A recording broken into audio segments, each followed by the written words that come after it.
But yeah, so I'm really grateful for everyone coming in that like doesn't go to churches, because I know they're really off-putting. So hopefully by the end of this, maybe you might not find buildings so intimidating.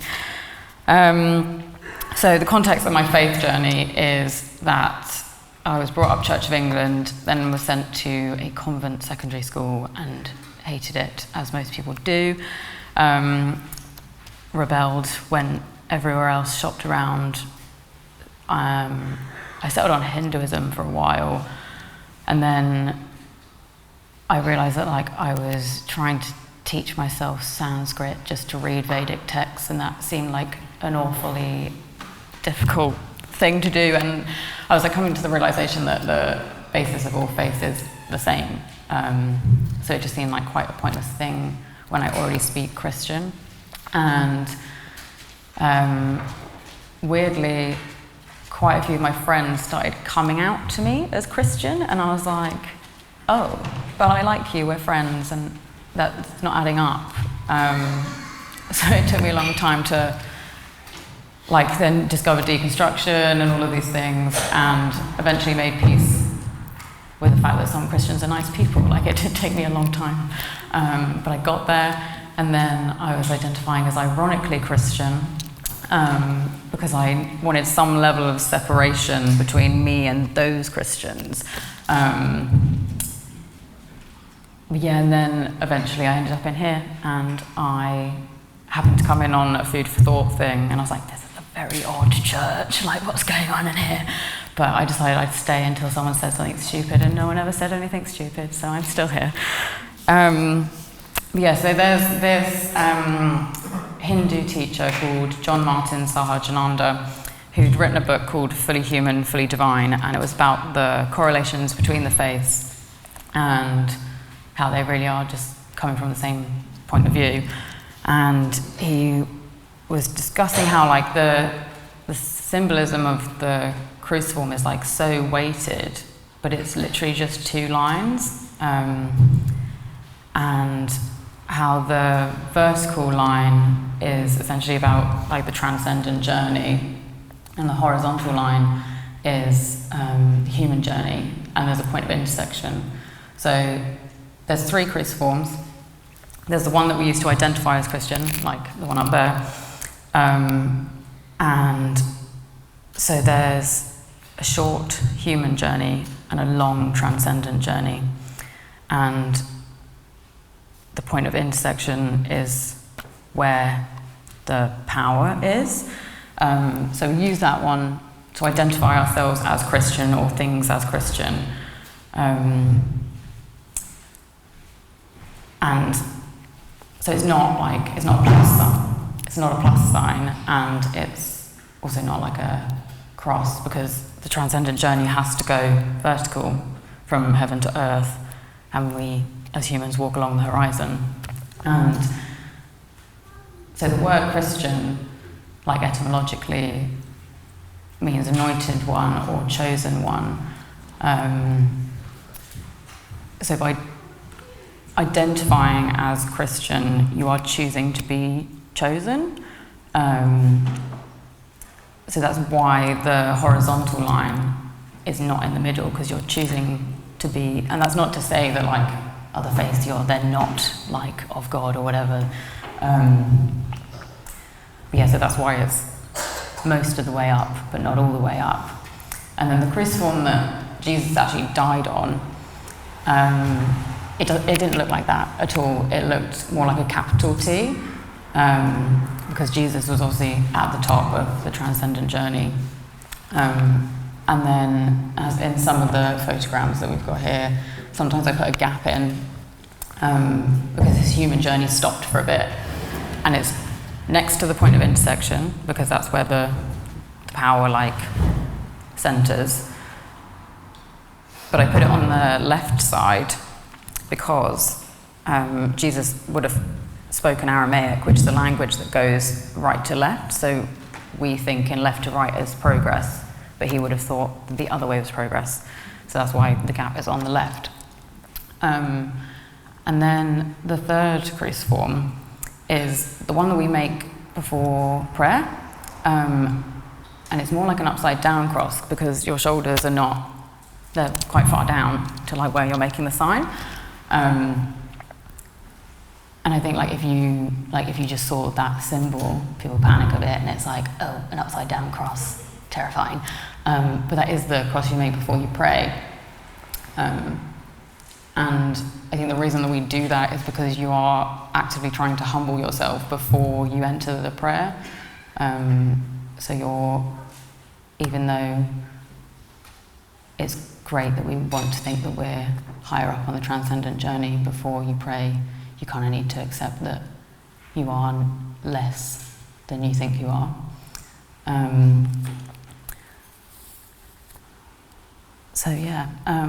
The reason that like I think this matters to me as a queer person is because if we assume that how we identify is all there is, then you're missing out on a lot of truth that is more expansive than just how you think you identify.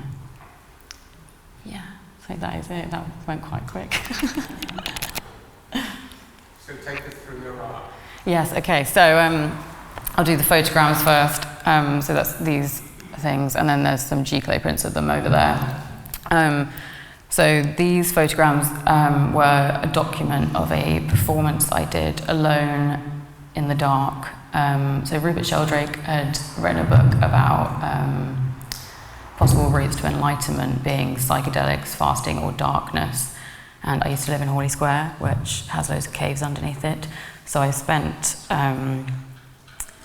wanted to do some kind of performance in the cave, and I wanted to do it in the dark, but then you can't film that, you can't have other people in there. So I needed some way of documenting this performance. And there's a Catholic practice called 40 hours devotion, where they pray for 40 hours before they take the sacrament, and that like evolved into perpetual prayer, which is where like different congregations will agree to pray in a church for 40 hours, and then it will go to the next one and the next one, and that usually happens in like times of famine or war and stuff. So it can go on for years, like endless prayer. I basically entombed myself in the cave over the Easter weekend. I was kind of like begging for an apparition, but that's not how God works. These are the photographs that came out of that, and I actually brought them straight here on the Easter Sunday. So then there's some charcoal over there, and they're called holy cows, because so on the MA at the Margate School, we went on a drawing trip to the Hornby Museum to draw the trains, and I was like, oh no, I'm not drawing the trains. But there were these 3 plastic cows in the field, and they were like all facing each other, and they were engaging in some kind of ritual conversation, don't know, but I wanted to be part of it. So I sat with them for quite a while, and eventually I realised that in the patches that were painted onto it, the shrouded figure of Mary was just quite happily sitting there. And I think that's nice because I understand that the Trinity is what it is, but it's like, why can't Mary be part of the Trinity too? And then so there's acrylic paintings, and these are called Anonymous Saints. Those were kind of just to be less off-putting than, because I think you can get so caught up in like, oh, this saint did this and blah, blah, blah, blah, and I think that can be off-putting because you have to know so much to understand them, and I just wanted some anonymous ones so that they could just be what they are, and then you can project anything you want onto them. And then there's a couple more smaller charcoal and pen drawings around. So there's Madonna or Child over there. And there's some more up there with some more little holy cows. And then there's also, so these are the heavenly buddies or prayer partners.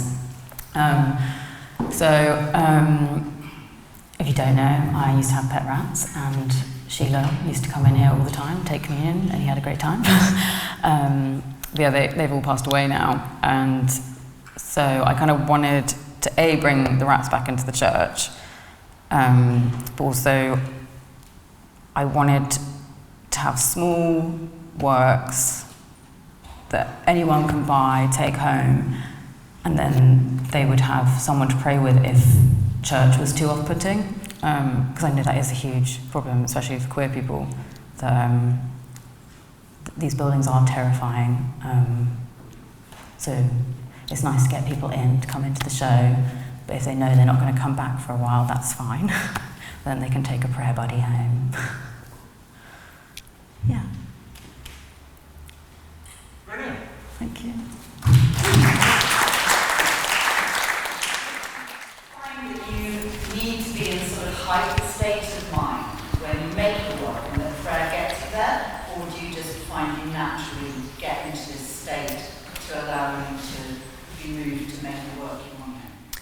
Yeah, so I think I can try and make work all the time, but that doesn't mean it's going to be good. And I think, like with 40 Hours Devotion, I really wanted to be alone. Like, I think that was the main thing. Like, I was having a bit of a time, and I was like, I'm going to shut myself in a cave for 3 days. Great. So yeah, I think the being alone for a very long time before I make the work is kind of just like a meditative process. Yeah.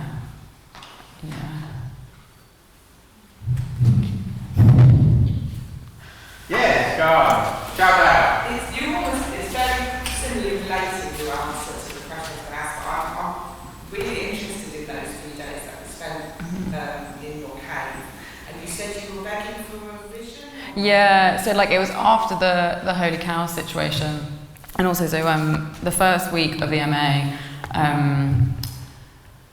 or the beginning, I don't know, but our tutor Rebecca took us out on a pilgrimage across the beach, and like went old school, gave us like a chunk of like broken fragment of pottery, and we then had to go find things on our pilgrimage that related to the fragment that we picked.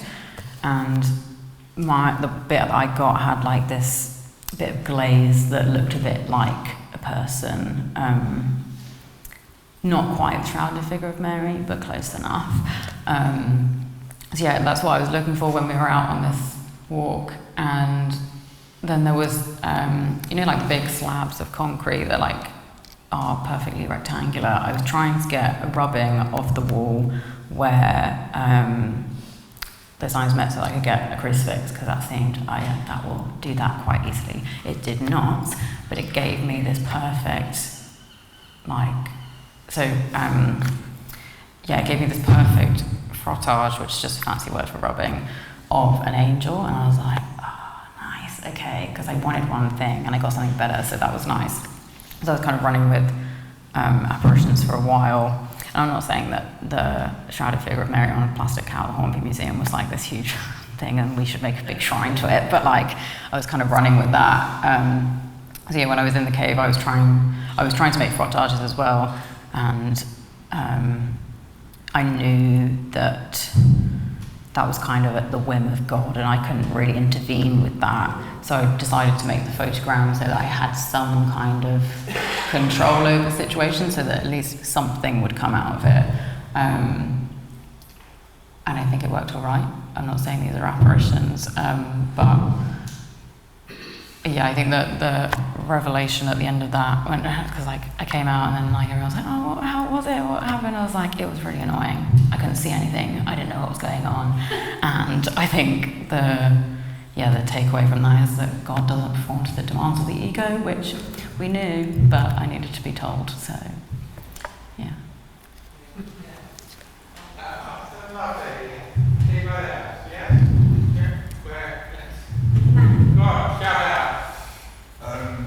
Thanks, I really enjoyed that. I was just going to repeat what I understood of what you said about the shape of the cruciform. Mm-hmm. If I got it wrong, you could correct me.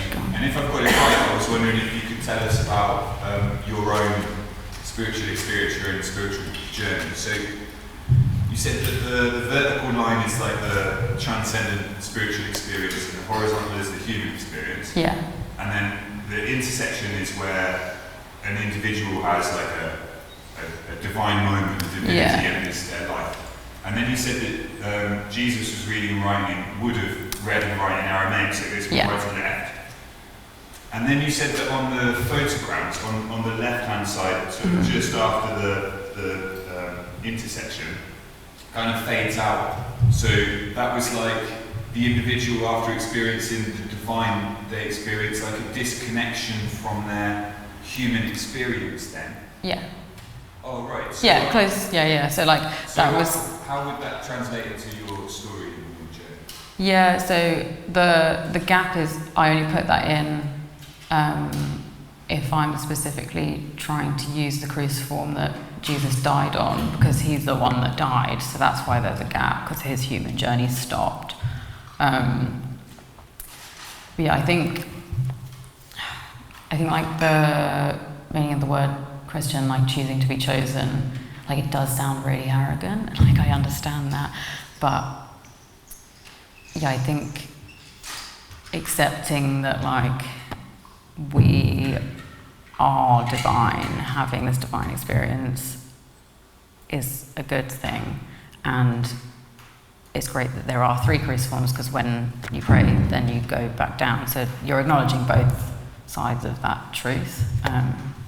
Yeah. Did that answer your question? Yeah, I guess I misunderstood. So these are like a depiction of Jesus' journey. Yeah. Yeah. Not only did it answer his question, it gave us the phrase to take away. Grace, you mentioned that Mary is part of the Trinity. Well, she's not, but I think sometimes we should include her in things. Well, the question is, firstly, to you, is why do you think that is? And is that the question in your mind reconciled to your queer journey through the church? Yeah, I guess like just on a really basic level, like women are ostracised. So, and like when we talk about God, like we actually went to a lecture in Canterbury, and they were talking about how like misogyny within Christianity, and then I remember asking like, are you actually talking about like literal on a practical level, or do you mean how we all refer to God as a man? And that really bothers me, and I still do it, like it's just easy, like, oh yeah, he did this, blah blah blah.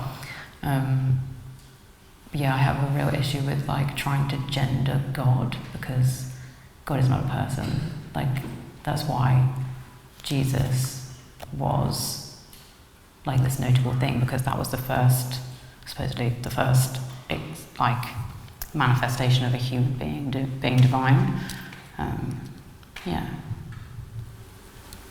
Yes. Yeah. Which came first, your art or your faith? Ooh. Art, definitely. Yes, when did that start? As a child? Yeah. Yeah, actually, like in primary school, when we were applying for secondary schools, I wasn't put forward to apply for art scholarships, and I was like, that's so mean. And like it was like a last minute thing. They're like, oh yeah, maybe you could do that. And I was like, yeah, that's what I thought. And then Maz, who's on the MA with me, we were both like, yeah, did you get a D in your art at A level? And she was like, yeah. It's like, yeah, it's a rite of passage. You have to be bad at passing art exams, and then you make a better artist. Yeah. Anyone else? Yes, go on. Grace, I've known you a little while now, and you came to church, as you said, when you came out of your 3 days in that cave. Yeah. And we chatted. Yeah. Grace was a different person at that point. She had got a glow on her face. I have to say, she'd got a glow, and it was something we had to talk about, didn't we? We had to get it out, and you brought what you had done in the cave. And I went home, and I was so uplifted by what you had done that it made me think more about the cross in greater detail. So I want to say thank you to you, Grace. Thanks.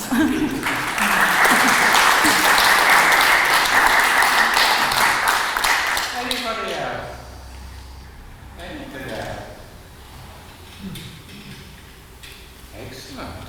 Just, no, I've got one.